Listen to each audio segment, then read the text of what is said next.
ایک دفعہ کا ذکر ہے کہ کہیں دور ایک حسین وادی میں ایک چھوٹا سا گاؤں آباد تھا جس کا نام ملپر تھا۔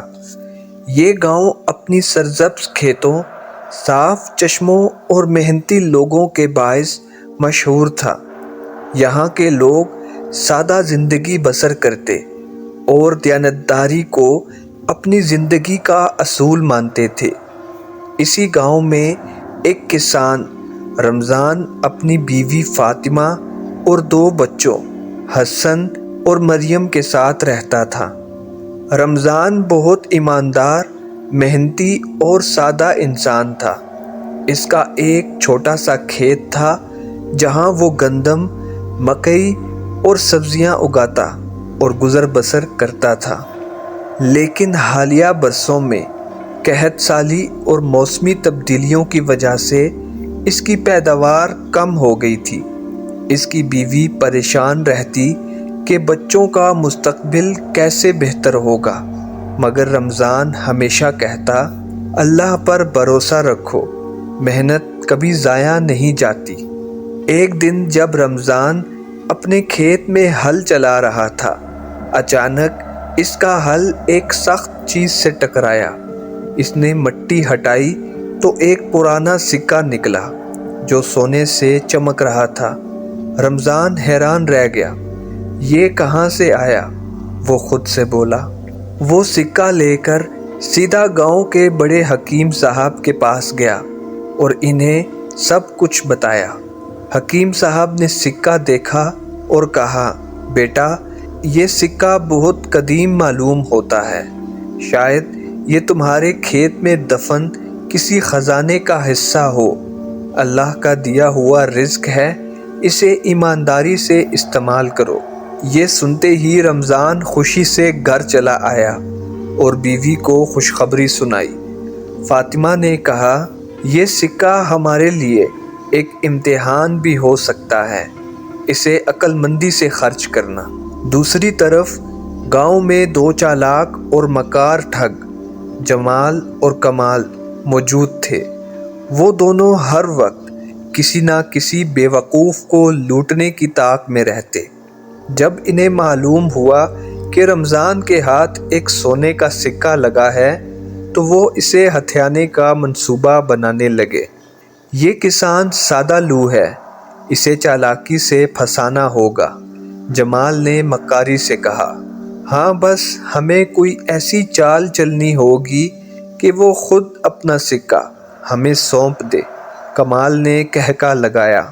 دونوں ٹھگوں نے اپنا بھیس بدلا اور درویشوں کا روپ دھار کر گاؤں کے باہر ایک درخت کے نیچے بیٹھ گئے۔ جب رمضان بازار جانے لگا تو انہوں نے اسے آواز دی، اے نیک دل انسان، سنو، ہمیں تم سے ایک ضروری بات کرنی ہے۔ رمضان رکا اور ان کی طرف متوجہ ہوا۔ ہم ایک راز جانتے ہیں جو تمہاری زندگی بدل سکتا ہے۔ جمال نے سرگوشی میں کہا، ہمارے پاس ایک نقشہ ہے جو ایک خزانے کی طرف رہنمائی کرتا ہے اور ہمیں کسی ایماندار آدمی کی ضرورت ہے جو ہمارے ساتھ چلے۔ کمال نے موقع پرست لہجے میں کہا۔ رمضان سوچ میں پڑ گیا، کیا واقعی ایسا ہو سکتا ہے؟ مگر فاطمہ کی نصیحت یاد آئی کہ کسی پر اندھا اعتماد نہ کرو، پھر بھی لالچ انسان کو اندھا کر دیتا ہے، اور رمضان ٹھگوں کے ساتھ چل پڑا۔ ٹھگ اسے ایک گھنے جنگل میں لے گئے۔ جنگل میں پرندوں کی خوفناک آوازیں، سانپوں کی بنکارنے کی گوج تھی۔ رمضان گھبرایا، مگر ٹھگوں نے اسے دلاسا دیا، یہاں خزانے کی حفاظت کے لیے جنات بھی موجود ہیں، مگر ڈرنے کی ضرورت نہیں۔ جمال نے سنجیدہ لہجے میں کہا، ہم نے سنا ہے کہ یہ خزانہ صرف اسی کو ملتا ہے جو سب سے پہلے قربانی دے۔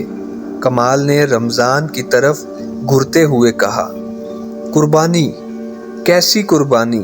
رمضان نے حیرت سے پوچھا۔ تمہیں اپنا سونا ہمیں دینا ہوگا تاکہ ہم اس خزانے کو نکالنے کی رسم پوری کر سکیں۔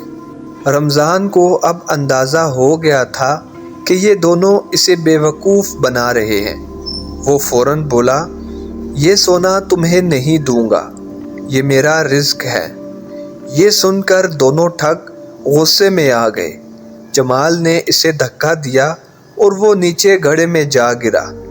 اب تم یہیں رہو، ہم تمہارا سونا لے کر جا رہے ہیں، وہ کہکا لگاتے ہوئے بولا۔ مگر رمضان ذہین تھا، اس نے پہلے ہی اپنی جیب میں ایک چھوٹا چاقو رکھا ہوا تھا۔ اس نے اسے نکالا اور ایک قریبی درخت کی جڑ کو کاٹ کر اوپر چڑھنے لگا۔ جب وہ باہر نکلا تو اس نے چالاکی سے ایک پتھر اٹھایا اور دونوں ٹھگوں کے سروں پر مارا۔ وہ گھبرا کر زمین پر گر پڑے اور رمضان نے انہیں اسی رسی سے باندھ دیا۔ رمضان دونوں ٹھگوں کو گھسیٹ کر گاؤں لے آیا۔ وہاں کے لوگ حیران تھے کہ یہ کیسے ہوا۔ جب حقیقت معلوم ہوئی تو سب نے تالیاں بجائیں اور گاؤں کے بڑوں نے فیصلہ سنایا، یہ دونوں لالچی اور مکار ہیں، انہیں گاؤں سے نکال دیا جائے۔ جمال اور کمال کو ذلت کے ساتھ گاؤں بدر کر دیا گیا۔ اس واقعے کے بعد گاؤں کے لوگ رمضان کی ایمانداری اور ہوشیاری کی تعریفیں کرنے لگے۔ وہ اب زیادہ محنت کرنے لگا اور جلد ہی اس کی پیداوار بڑھنے لگی۔ اس نے اس سکے کو صحیح جگہ لگایا اور کچھ ہی سالوں میں وہ پورے گاؤں کے سب سے کامیاب کسانوں میں شمار ہونے لگا۔ گاؤں کے بچے اس کی کہانی سنتے اور سبق سیکھتے کہ لالچ ہمیشہ نقصان پہنچاتا ہے، ہوشیاری اور ایمانداری کامیابی کی کنجی ہے۔ دھوکہ باز لوگ ہمیشہ اپنے انجام کو پہنچتے ہیں۔ آخر میں رمضان، فاطمہ اور ان کے بچوں نے خوشحالی کی زندگی بسر کی۔ سچ اور ایمانداری کی ہمیشہ جیت ہوتی ہے۔ یہ کہانی ہمیں سکھاتی ہے کہ لالچ کے جال میں نہ آئیں، ہوشیاری سے فیصلے کریں اور ہمیشہ سچائی کے ساتھ زندگی گزاریں۔ ایمانداری ہمیشہ کامیابی کا راستہ دکھاتی ہے اور دھوکے باز لوگ ہمیشہ اپنے ہی جال میں پھنس جاتے ہیں۔ دوستو، اگر آپ کو یہ کہانی اچھی لگی ہو تو ویڈیو کو لائک کریں، چینل کو سبسکرائب کریں اور ویڈیو کو دوستوں کے ساتھ لازمی شیئر کریں۔ شکریہ۔